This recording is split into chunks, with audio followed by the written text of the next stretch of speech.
co-founder of Facebook.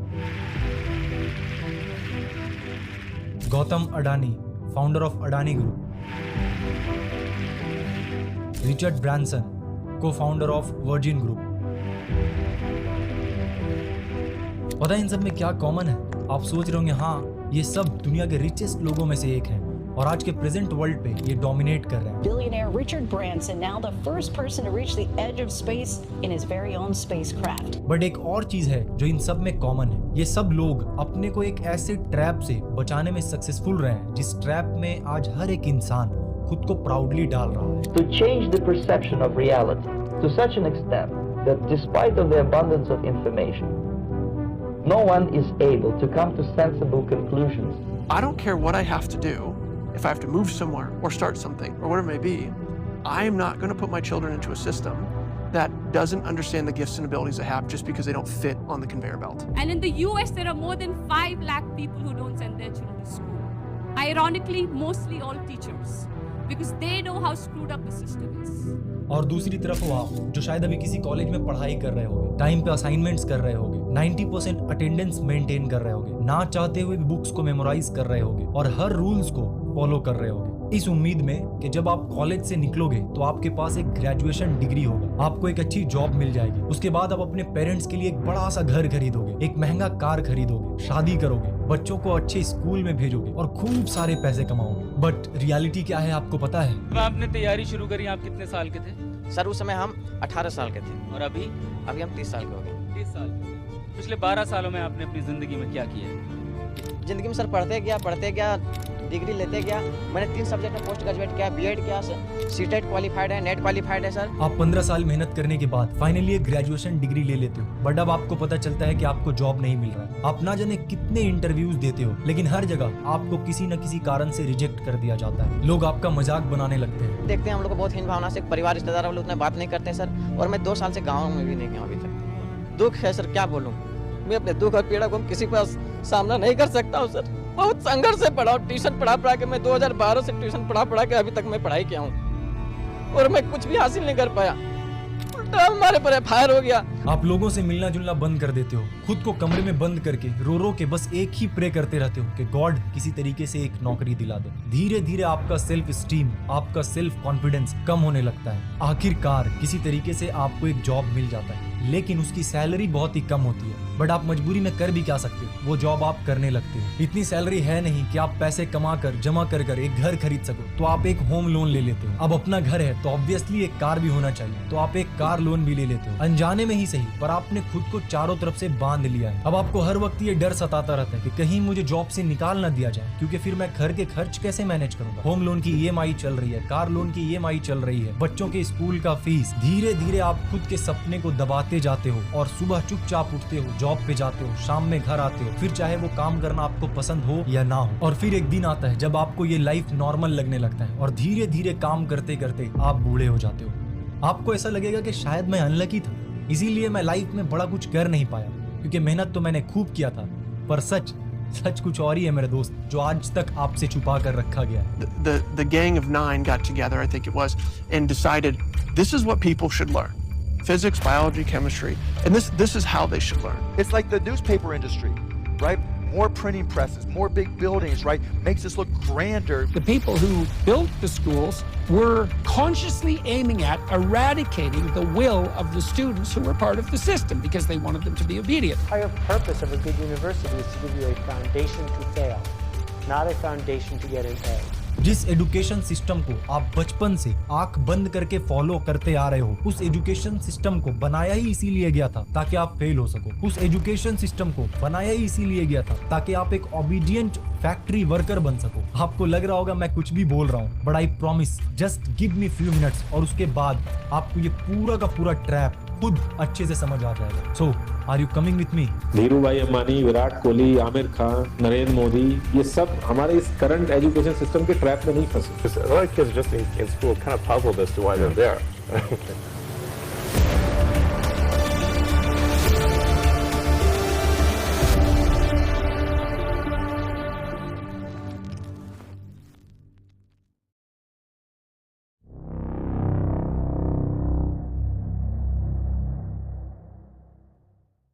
साल होता है 1806। नेपोलियन की आर्मी और प्रशिया के बीच एक वॉर होता है और इस वॉर में Prussia one of the best army होने के बावजूद हार जाती है। प्रशियन लीडर्स को ये समझ नहीं आता है कि आखिरकार वो इतने अच्छे आर्मी के साथ हार कैसे सकता है। बहुत सोचने के बाद उनके लीडर्स को ये समझ में आता है कि उनकी आर्मी मजबूत तो थी, लेकिन वॉर के दौरान वो अपने सुपीरियर्स के ऑर्डर्स को फॉलो करने के बजाय अपना दिमाग इस्तेमाल कर रहे थे, जबकि नेपोलियन की आर्मी सिर्फ और सिर्फ नेपोलियन के ऑर्डर्स को फॉलो कर रहे थे। और इस हार का कॉन्सिक्वेंस क्या होता है? प्रशिया को अपना आधा टेरिटरी नेपोलियन के हाथ में दे देना पड़ता है और साथ ही एक पीस एग्रीमेंट साइन करना पड़ता है। अब प्रशियन लीडर्स के सामने एक चैलेंज होता है कि दोबारा ऐसा कभी भी उनके साथ नहीं होना चाहिए। बट क्वेश्चन ये है कि आखिरकार वो लोग ऐसा करेंगे कैसे? बहुत दिमाग लगाने के बाद उनको एक आइडिया आता है और फिर वो लोग एक सिस्टम बिल्ड करने में लग जाते हैं। कैसा सिस्टम? ऑब्वियसली ऐसा सिस्टम ताकि सोल्जर्स बस उतना ही करे जितना उनको करने के लिए कहा जाए। और ऐसा करने का बेस्ट पॉसिबल तरीका क्या हो सकता था? उन ब्रेन्स को कंट्रोल करना जो ब्रेन्स अभी खुद से सोचने के कैपेबल ना हो, जिन्हें सही और गलत के बारे में पता ना हो, सो दैट उन्हें जो भी समझाया जाए वो उसे ही सच मान ले। और इस तरीके से एक 8 इयर्स एजुकेशन सिस्टम बिल्ड होता है, द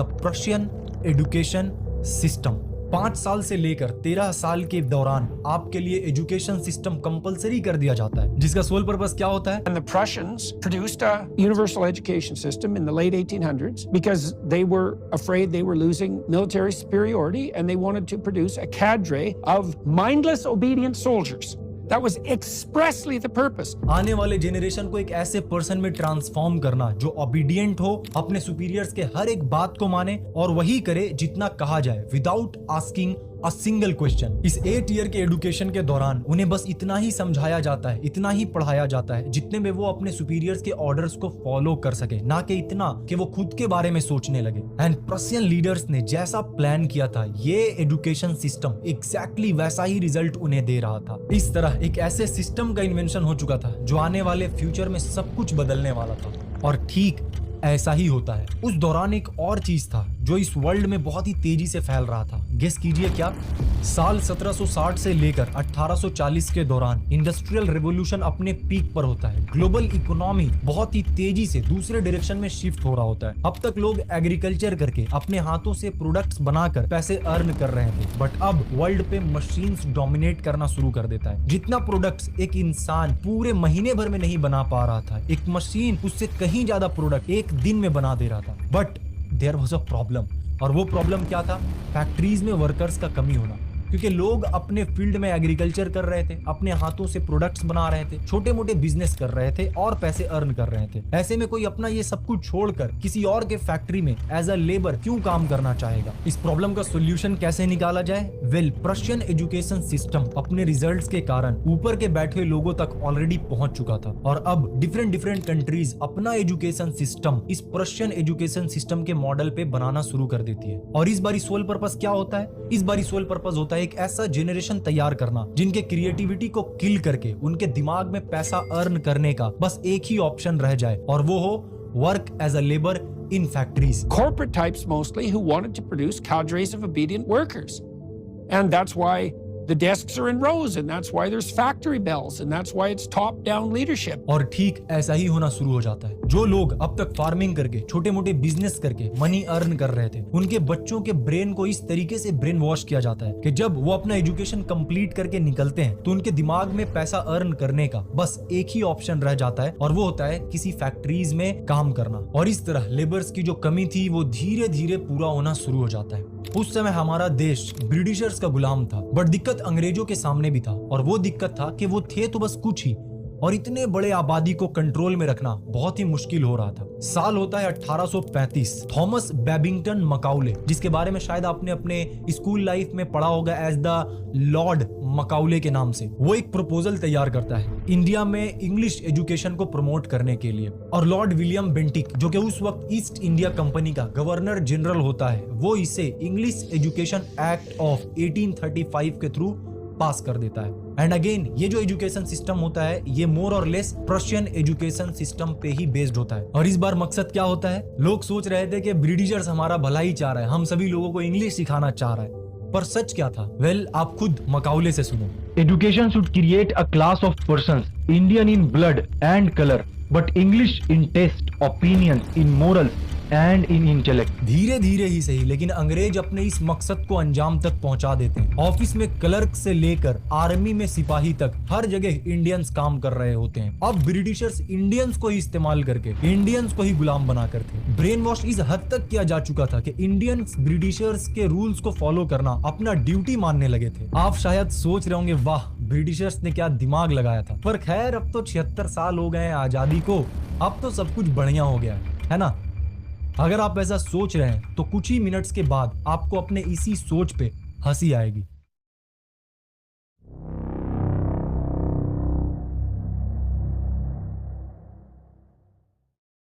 आपके पैदा होने के बाद या शायद आपके पैदा होने से भी पहले आपके पेरेंट्स के माइंड में जो सबसे पहला ख्याल आता है वो क्या है आपको पता है? कि मैं अपने बच्चे को एक बड़ा स्कूल में पढ़ने के लिए भेजूंगा। आज हमारे देश में स्कूल्स एंड कॉलेजेस एजुकेशन की जगह कम और स्टेटस का जगह ज्यादा बनता जा रहा है। हमारा लड़का बड़ा स्कूल में पढ़ता है, हमारा लड़का उस कॉलेज में पढ़ता है। आप जैसे ही बोलना शुरू करते हो, आपके पेरेंट्स बड़े प्राउडली आपको एक अच्छे से स्कूल में एडमिशन करवा देते हैं और फिर रिलैक्स हो जाते हैं कि मैंने तो बड़े स्कूल में अपने बच्चे का एडमिशन करा दिया, अब मेरे बच्चे का फ्यूचर वो लोग बना देंगे, मुझे बस टाइम पे फी पे करना है। आप स्कूल जाते हो एक फ्रेश, क्यूरियस और क्रिएटिविटी से भरे हुए माइंड के साथ, एक ऐसे माइंड के साथ जिसके अंदर कोई लिमिटेशंस नहीं होता है, एक ऐसे माइंड के साथ जिसे अगर सही से ट्रेन किया जाए तो वो बहुत कुछ कर सकता था। लेकिन जैसे ही आप स्कूल में जाते हो, आपको कुछ सब्जेक्ट्स का कॉम्बिनेशन का एक सिलेबस दे दिया जाता है और फिर अब से वही आपकी दुनिया बन जाती है। आप सुबह से लेकर शाम तक उन्हीं के बारे में सोचते हो, उन्हीं को पढ़ते हो, और अगर आपने उसके अलावा कुछ और सोचा या कुछ और पढ़ा तो आपका मार्क्स पे इफेक्ट पड़ता है और फिर आपको पनिशमेंट मिलता है। पर क्या आपके पेरेंट्स एक बार भी ये क्वेश्चन करते हैं कि आखिरकार ये स्कूल्स, कॉलेजेस, कोचिंग्स ये हमारे बच्चे को आखिर क्या सिखा रहा है? क्या सच में हमारे बच्चे का फ्यूचर ब्राइट हो रहा है? क्या सच में हमारे बच्चे को जो पढ़ाया जा रहा है वो उसे पसंद भी है? नहीं, क्योंकि उन्हें ऐसा लगता है कि हमारे बच्चे का फ्यूचर बनाया जा रहा है, हमारे बच्चे को एक कामयाब इंसान बनाया जा रहा है। पर अगर आप थोड़ा सा भी ध्यान से सोचोगे तो आपको समझ आएगा कि इस पूरे स्कूल एंड कॉलेज के दौरान आपको एक ऐसा पर्सन बनाने का प्रोसेस चल रहा होता है, जो पर्सन जब स्कूल एंड कॉलेज से बाहर निकले तो उनके दिमाग में बस एक ही गोल हो, किसी तरीके से जॉब मिल जाए। और अगर दूसरे शब्द में कहूँ तो कोई मुझे अपने यहाँ काम पर रख ले। हर बच्चा यही चाहता है कि मैं सरकारी जॉब में पहुंचूं, अपनी घर की अर्थव्यवस्था को सही करूं। मेन मकसद तो यही होता है हर आदमी का, क्योंकि सरकारी जॉब एक ऐसी जॉब है कि वो आदमी के मरते दम तक साथ देती है। इसीलिए हर आदमी सोचता है चाहे चपरासी की मिल जाए लेकिन सरकारी मिल जाए। आपके पूरे स्कूलिंग एंड कॉलेज के दौरान आपको कभी भी सेल्फ डिपेंडेंट होने के लिए सिखाया ही नहीं जाता। क्यों? क्योंकि ये सिस्टम कभी भी आपको फुल्ली सेल्फ इंडिपेंडेंट बनने के लिए बनाया ही नहीं गया था। इस सिस्टम का अल्टीमेट गोल ही था कि इंडस्ट्री को एक अफोर्डेबल और एक बढ़िया वर्कर प्रोवाइड किया जा सके। ये पूरा सिस्टम एक ऐसे ग्रुप ऑफ पीपल को तैयार कर रहा है जो अपने बॉस के ऑर्डर्स को फॉलो कर सके, जो अपने सुपीरियर्स का रिस्पेक्ट कर सके, पूरे महीने दिन रात काम कर सके, इस उम्मीद में कि at the end of the month मुझे एक पेचेक मिले, फिर चाहे वो काम मुझे पसंद हो या ना हो। लोग अपनी 25% से ज्यादा जिंदगी इस करंट एजुकेशन सिस्टम में लगा देते हैं ताकि अपने से कम पढ़े लिखे आदमी की कंपनी में जाके उसके सपने पूरे कर सके। कोई नहीं चाहता कि आप सेल्फ डिपेंडेंट बनो, आप मिलियनर बनो। कोई क्यों चाहेगा कि आप मिलियनर बनो, आप सेल्फ डिपेंडेंट बनो? इससे उनका क्या फायदा होगा? क्योंकि अगर आप सेल्फ डिपेंडेंट बन गए तो फिर आप ऑर्डर्स फॉलो नहीं करोगे, आप हर चीज में क्वेश्चंस करोगे, आप गलत चीजों के खिलाफ आवाज उठाओगे, पर आप कभी भी इस ट्रैप को समझ ही नहीं पाते। क्योंकि जब आपको इस ट्रैप में डाला जाता है उस वक्त आपकी इतनी एज होती नहीं है कि आप कुछ सोच पाओ, कुछ समझ पाओ, और जब तक आप उस एज तक पहुंचते हो जहां पे आप सोचने के कैपेबल होते हो तब तक काफी लेट हो चुका होता है। या तो पिछले 15-20 साल से इस सिस्टम को फॉलो करते करते आपका इस तरीके से ब्रेन वॉश हो जाता है कि आपको यही चीज सही लगने लगता है, या फिर आपकी इतनी एज हो जाती है कि आपके ऊपर काफी ज्यादा जिम्मेदारी आ जाता है और आप चाह कर भी इस ट्रैप से बाहर नहीं निकल पाते हो, क्योंकि अब आपको किसी भी तरीके से पैसा अर्न करना होता है। बेरोजगारी की हद पार हो रही है, घर वाले भी प्रेशर डाल रहे हैं कि जॉब करो, कहीं से भी पैसे लेके आओ। और पिछले 20 साल से जो मेहनत आप कर रहे थे, लाखों रुपए आपने स्कूल्स को दिया, लाखों रुपए आपने कॉलेज को दिया, लाखों रुपए आपने कोचिंग्स को दिया, उसके बदले में बस आप किसी तरीके से एक 30 से 40 हजार की नौकरी की उम्मीद में आप लग जाते हो। पर स्टैट्स क्या है आपको पता है? The ILO says about 65% of the youth in India are jobless. 65%.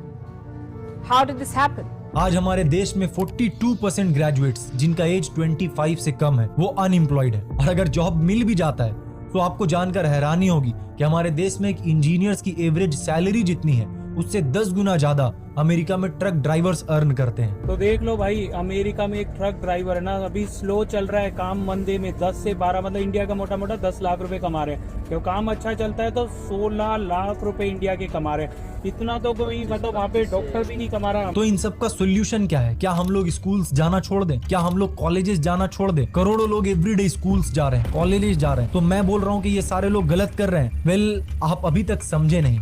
Let me explain.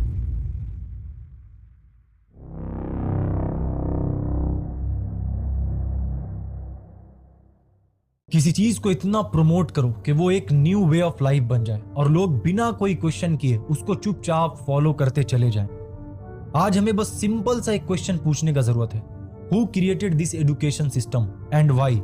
And in दोनों का आंसर्स आपको अब तक मिल चुका होगा। जिस वक्त इस सिस्टम को बिल्ड किया गया था उस वक्त इस वर्ल्ड को बिलियंस के तादाद में वर्कर्स की जरूरत थी, बट आज का सिचुएशन क्या है? The assumption is you crack the IIT and you're set for life. A big pay package awaits you. Perhaps not anymore. The news coming out of the IITs is worrying. In the Bombay campus, 36% students are yet to be placed. We're talking about the best engineering college in India. Last year was more of the same. We looked at other IITs too. In the Delhi campus, 40% students were not placed in 2023. In Kanpur, 31% are yet to be placed. कल भी इस system को follow करके लोग below average life जीकर मर गए, ना खुद के शौक पूरे कर पाए, ना ही अपने बच्चों के लिए कुछ बड़ा विरासत छोड़ पाए, और ना ही आज इस सिस्टम को फॉलो करके कोई करोड़पति बन रहा है। बस एक पे चेक टू पे चेक लाइफ में अटक कर रह जा रहा है और हर वक्त बस इसी डर में जी रहा है कि इतने सारे ले ऑफ्स हो रहे हैं, कहीं अगली बारी मेरी तो नहीं। और इसी डर के कारण अपने सेल्फ रिस्पेक्ट तक को दांव पर लगाकर अपने सुपीरियर्स के सारे ऑर्डर्स को फॉलो कर रहा है और चुपचाप काम किए जा रहा है, फिर चाहे वो काम पसंद हो या ना हो। हमारे सामने दो ऑप्शंस हैं, हम रियलिटी को एक्सेप्ट ना करें और इसी ट्रैप में फंसे रहें और अपने बच्चों को भी इसी ट्रैप में डाल दें, और दूसरा हम अपना रास्ता खुद बनाएं। हम खुद एक्सप्लोर करें कि हमें क्या क्या करना चाहिए, क्या क्या पॉसिबल एथिकल तरीका है जिससे कि हम अपने मन चाहे अमाउंट्स को अर्न कर सकते हैं। अब हमें ऐसे और कॉलेज ग्रेजुएट्स की जरूरत नहीं है जिनका एंड गोल सिर्फ एक जॉब हो and they don't have any skill, all they have is a so called college degree. अब टाइम चेंज हो चुका है। जिन स्किल्स को सीखने के लिए आप कॉलेजेस को कई लाख दिया करते थे, अपने लाइफ का कीमती 5 से 6 साल दिया करते थे, फिर भी कुछ भी सीख कर बाहर नहीं निकलते थे, अब बड़े से बड़े स्किल्स को आप कहीं कम फी में ऑनलाइन कोर्सेज के थ्रू सीख सकते हो, और वो भी उन पर्सन से जो खुद उस स्किल को यूज करके कुछ बड़ा अचीव किए हैं, ना कि उनसे जिनके पास नॉलेज सिर्फ और सिर्फ थ्योरी तक ही लिमिटेड हो। अगर आप पेरेंट्स हैं तो अपने बच्चे को स्कूल भेजें, कॉलेज भेजें, बट मार्कशीट को उतना इंपॉर्टेंस ना दें, उन्हें एक्सपोजर दें, उन्हें बताएं कि इस दुनिया में करने के लिए बहुत कुछ है, सिर्फ मैथ्स, केमिस्ट्री, फिजिक्स सिर्फ यही दुनिया नहीं है, इसके अलावा भी बहुत कुछ है। अपने बच्चे को अलग अलग चीजों को एक्सप्लोर करने के लिए मोटिवेट करें। अगर मार्क्स कम आते हैं कोई बात नहीं, हो सकता है वो कोई स्किल सीख रहा हो जहाँ पे वो इससे कहीं ज्यादा अच्छा परफॉर्म कर रहा हो। आज हम जेई के लिए, नीट के लिए, गेट के लिए 1 ईयर ड्रॉप, 2 ईयर ड्रॉप लेते हैं, बट क्या कभी खुद के पैशन को समझने के लिए, खुद के इंटरेस्ट को जानने के लिए, अलग अलग अपॉर्चुनिटीज को एक्सप्लोर करने के लिए ड्रॉप ईयर लिया है? क्या आपको स्टेबल एंड एवरेज लाइफ चाहिए, या आपको लाइफ में कुछ बड़ा करना है, खूब पैसे कमाना है, अपने ड्रीम्स को पूरा करने के लिए जी जान लगाना है? डिसीजन आपको लेना है।